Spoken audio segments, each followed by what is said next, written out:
All right, you did it. You got yourself a sweet Sony camera, either the Sony ZV1 or any of the Sony Alpha or A series cameras, and you are ready to video podcast or live stream like a beast. But hold on, let me save you a ton of headaches, and I'm gonna show you in this video the adapters that you'll need and the settings inside the menu on your Sony camera that you will need to adjust so the camera works the way you want it to for video podcasting and live streaming. This way you won't have the camera shutting off in the middle of an interview or in the middle of your episode, and you'll have confidence moving forward that you're getting the most out of your Sony camera and that it's set up perfectly for your situation. You ready? Let's go. Sony cameras are our go-to cameras for video podcasting, and they're perfect for long format. But there are a few things that you're gonna need to keep in mind if you're gonna use them correctly. And no matter which Sony camera you're using, the menu is very similar, and the settings and the way that you operate the camera is very similar no matter which Sony camera you're using. So I'll start this video off covering the Sony ZV1, and then I will finish the video off looking at the Sony a7 Mark III, but that will be helpful for you no matter which Alpha series Sony camera you have. Also, if you have the Sony ZV1F,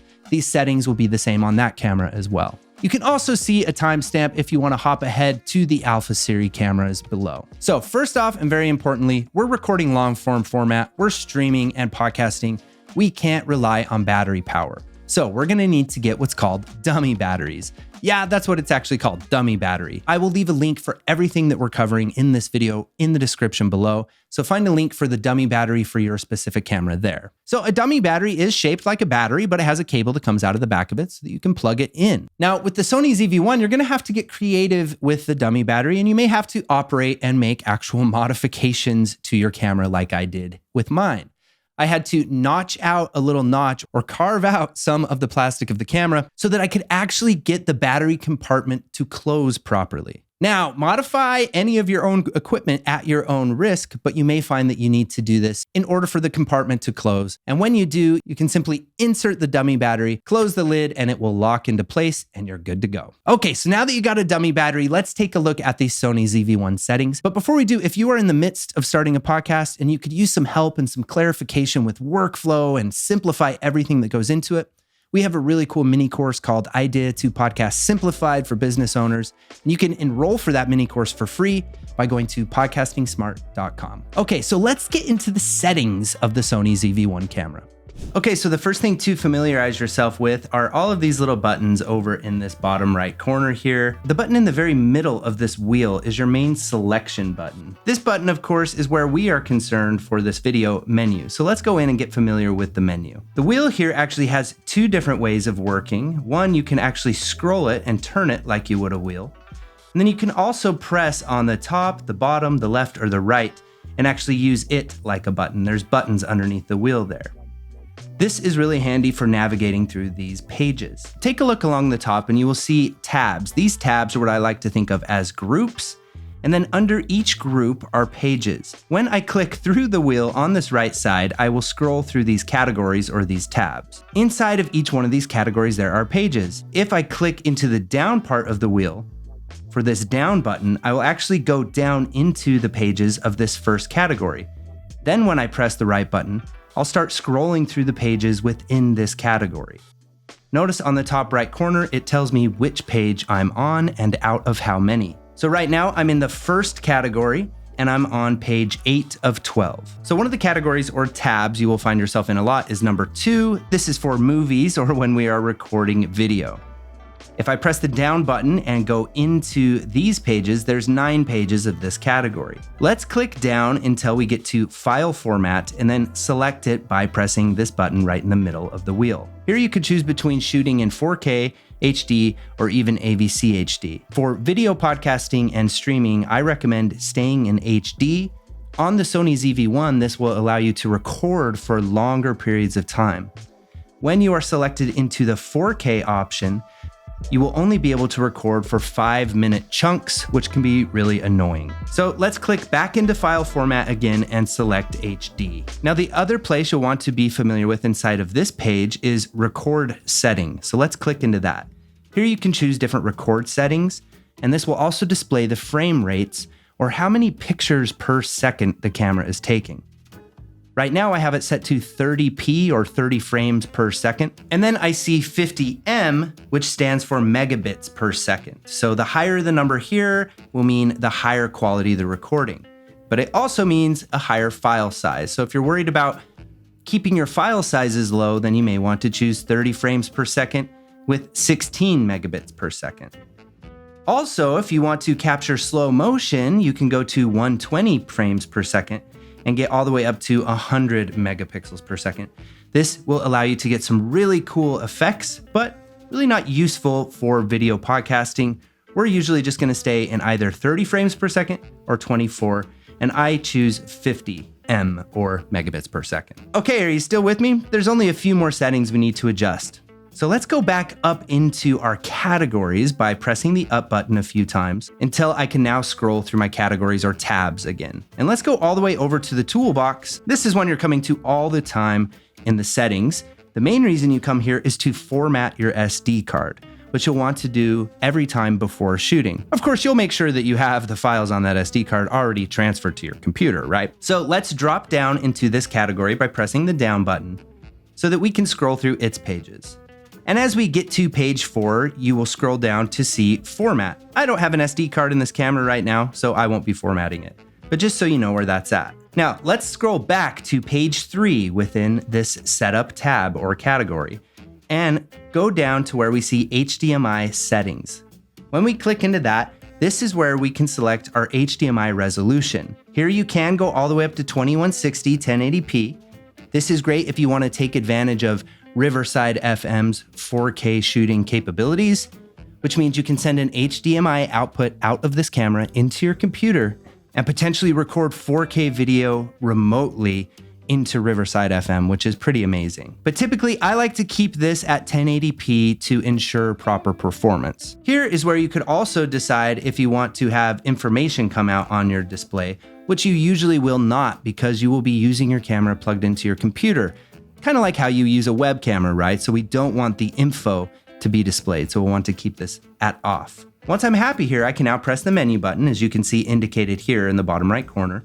It will return to the previous place I was at. And now probably for the most important setting to make this camera a functional camera for podcasting and streaming, you have to do this. Let's go into page 2 of this setup category or the toolbox tab. And here you will see at the very top, power save start time. Yes, the power save is the annoying feature here. If we click into this, you'll want to set it at the highest time possible. Right now, that's 30 minutes. Now this one is critical. It's the power off with monitor. Let's push down and click into that, and you can see we can choose to power off or not power off. We always want to make sure this is selected at not power off, which means it will not be powered off when a monitor is plugged into it. And then this one is also very important. This auto power off temp. We want to click into it and ensure that it is set to high, not standard. When we do this, it'll say, are you sure you want to do this? Your camera's gonna get too hot. And you're gonna say, yes, it's okay. I'm gonna let my camera get hot so that it doesn't shut off in the middle of my podcast episodes. And those are truly the only administrative things you need to know to operate this camera properly. But let's take a look at a couple other features you may be interested in when it comes to live streaming. Now up in our categories or our tabs, let's select this left button until we go back to category 1, or what you could think of as your image or your picture category. And let's push down so that we can enter into its pages and start scrolling through these pages. There's 12 of them. We will scroll over until we get to page 9 out of 12. At the very bottom here, there's creative style, where you can scroll through some presets it has that may add a little panache to your shot, to the actual color of your camera, the way that it is presented live. It's important to know, however, that if you are recording in Riverside, that these effects will be printed or processed onto your video, which means if you plan on doing color correction in the editing, this will make the color correction more difficult. But many of us just want to stream the best quality or best looking picture we can, and this is one way that you can do that. When we drop down into any of these presets, we can also click on the right button to enter into the parameters of the presets, where we can add a little more contrast, maybe a little more saturation to bring out the colors, and even a little more sharpness. At the Pod Sound School, we prefer to do color correction and skin retouching after the fact, so we always leave this set to standard. Now, back inside of our one tab or our image category again, if we click over one more into page 10, you will see this effect, the soft skin effect. This is a skin softening effect or a filter that you can put on while you're streaming. If we click into it, you can actually choose by pressing the over button here if you want it to be set to low, high, or mid. Low is a low amount of the effect, mid has a little more of the effect, and high will really soften your face. My recommendation here is to keep it at low.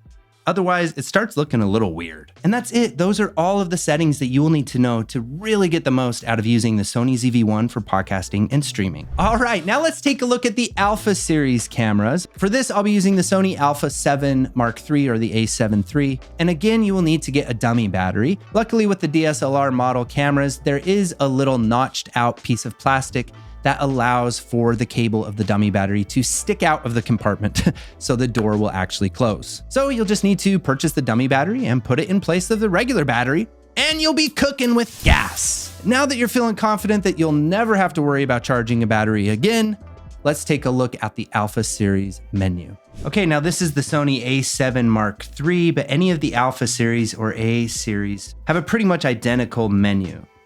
So you will want to become familiar with these buttons. This FN button stands for function and allows you to change some of the settings on the camera. ISO is how you can adjust the ISO brightness. This wheel you can turn by actually turning it like a wheel, and you can also press into it on the top, bottom, left, and right to access 4 additional buttons. So if I press into the ISO side, I can move and adjust the brightness of my camera. And then this button in the center of the wheel, that's our main selection button. Now the button that we're most concerned with for this video is the menu button right here, so that we can get this camera set up perfect for podcasting and live streaming. So let's go ahead and select menu. Now notice along the top, we have icons or tabs, and you can think of these as categories or tabs. And then within each category, if you click down into the category, you will access the many pages that are inside of that category. On the top right, you will see how many pages are inside of this category and which page you are on. You can scroll through those pages by pressing the over, left, and right buttons inside of that category. When you want to go to a new category, you can either continue to scroll over in this page view down here, and when you get to number 14 in the case of this category, you'll just switch into the next one. But if you'd like to more quickly get to a category, you can again press the up button to get up into those categories and those tabs. And now press over and go over into the next category that way. So let's get this puppy set up for podcasting and streaming. The first category that you're going to become very familiar with is this one, the second category, the movie category, or this is the category for the video settings.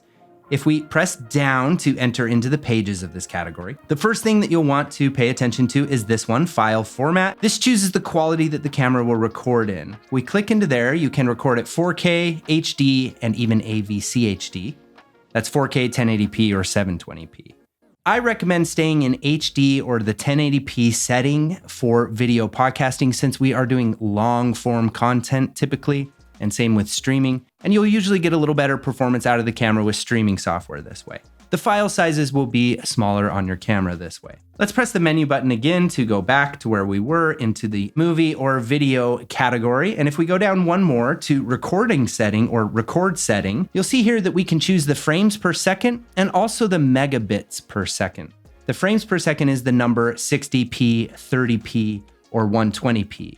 This is how many pictures the camera is taking per second.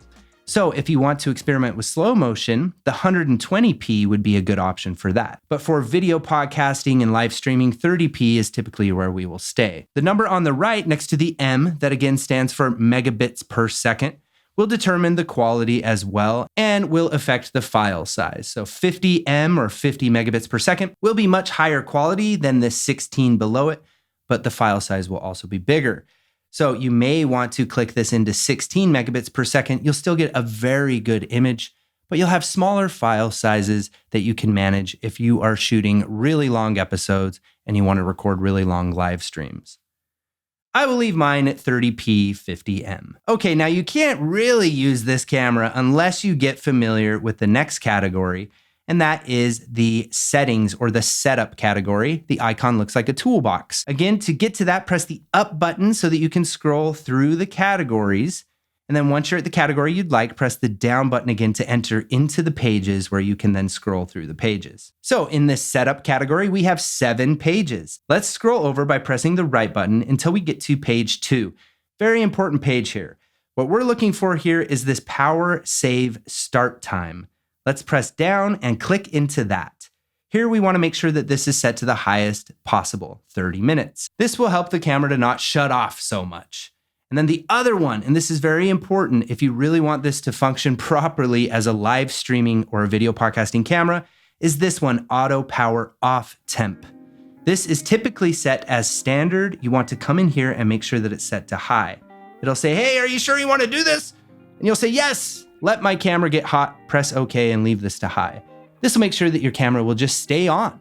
This way you can have your camera plugged in to your computer using an HDMI cable and the high quality video adapter, the CAMLINK. We're almost done with the admin. While we are in here, of course, you will need to know in this category or this tab, the toolbox tab, where the format button is. If we scroll all the way over until we get to page 5, down in the middle, you'll see format. This is where you can format the SD card that you have in your camera. I don't have a card in my camera right now, so I can't format it, but that's where you will find format. And finally, if we scroll back into page 3 and scroll all the way down, we will find HDMI settings. So let's click into HDMI settings. And here you can choose your HDMI resolution. You can choose all the way up to 4K. So if you want to take advantage of Riverside FM's 4K recording capabilities, this would be a really great setting to turn on. I like, again, to usually just keep this at 1080p, but hey, why not experiment with the 4K? And you'd be really impressed with the quality you can get from Riverside. Then, of course, down here, you can turn your HDMI info. You'll want to click in here and make sure that this is set to off. You don't want to get any of the info from your camera going through your HDMI output. This also lets you set the frame rates. 24p, I think, is really good for the HDMI output instead of 60p. And that's because we're usually not moving a lot. If you are moving a lot for whatever reason during your live streams, you may want to set your HDMI output to 60p. This will take 60 pictures a second instead of 24, which means it will catch more of that movement. But I'm gonna leave mine at 24p, and we are done with all of the proper administrative setups that you have to change on the Sony Alpha series camera so that it functions the way we want as a podcasting and streaming camera. Now, finally, I couldn't leave you without showing you one other nifty feature inside of this camera. Let's go ahead and press menu to go back to where we were. You'll see it tells you menu and the return icon next to that. So anytime you want to return back to where you were or exit the menu here, you would press menu again. Let's go ahead and go back up into our categories. And let's scroll all the way over into category 1 again. This is our image category. And let's press the down button again to enter into our pages where we can scroll through the pages. And let's scroll over to the right by pressing the right button until we get to page 12 of 14. And near the bottom, you'll see creative style. This is great if you'd like the output of your camera to pop a little bit more, maybe add more contrast, saturation, or sharpness. Inside of this creative style, you'll see it has presets. And if you scroll down by pressing the down arrow, there's vivid, neutral, clear. There's even a sepia and a night and black and white. Different effects that you could put on your camera if you want. And this will actually print the effect onto your footage before it goes out of that HDMI cable. So it's important to know that this is how it will be recorded and printed onto your video, which will make color correction in post-production more difficult. So if you are someone like us who does color correction and face retouching in post-production, you'd want to keep this at standard. But to show you even on standard or on vivid here, you can actually press the right arrow to enter into the parameters of each one of these templates and add more contrast by pressing the up arrow, maybe more saturation to make the colors pop more, and maybe more sharpness or less sharpness, depending on the style that you're looking for. I'm gonna go ahead and put mine back to standard where it was, and we are done. And now you've explored all of the settings you're gonna need to explore to use this camera like a pro for podcasting and streaming. Great job. And now finally, I couldn't leave you without telling you about this very important adapter, the CAMLINK. You're gonna need a very high quality video adapter, HDMI to USB, so that you can get that footage going into your computer fast the way it needs to so that it can be read and you won't have any problems streaming or using it with Descript or with Riverside FM. The CAMLINK comes with a little cable where you can actually extend it. And you may also find, depending on which computer you're using, that you will need a USB to USB-C adapter. This is true for any of the MacBook Pros or Mac laptops. You'll find the USB-C option, not the traditional USB 2 or USB that we're used to. Once you have those two adapters, you will see now appear on your computer CAMLINK 4K, and that's the option that you will choose with any of your streaming software like StreamYard or OBS, or with Riverside FM or Squadcast, which is now part of Descript. So you are all set up to video podcast and stream with confidence. If you are crazy overwhelmed and you are a CEO or a business owner trying to get a video podcast set up for your business, we offer one-on-one coaching. You can contact us by going to our website, podsoundschool.com, to find out more about that. Let us take all of that off your plate and put together a really great launch strategy for you and your business. And now that you have everything you need to record your video podcast, when it comes time to upload your video podcast to Spotify, we have created a video for you that you can watch right here, where Veronica walks you through step-by-step to upload your video podcast to Spotify for free. And then you can also distribute the audio portion of that podcast episode to all of the other podcast players like Apple. It's a must watch. Check it out.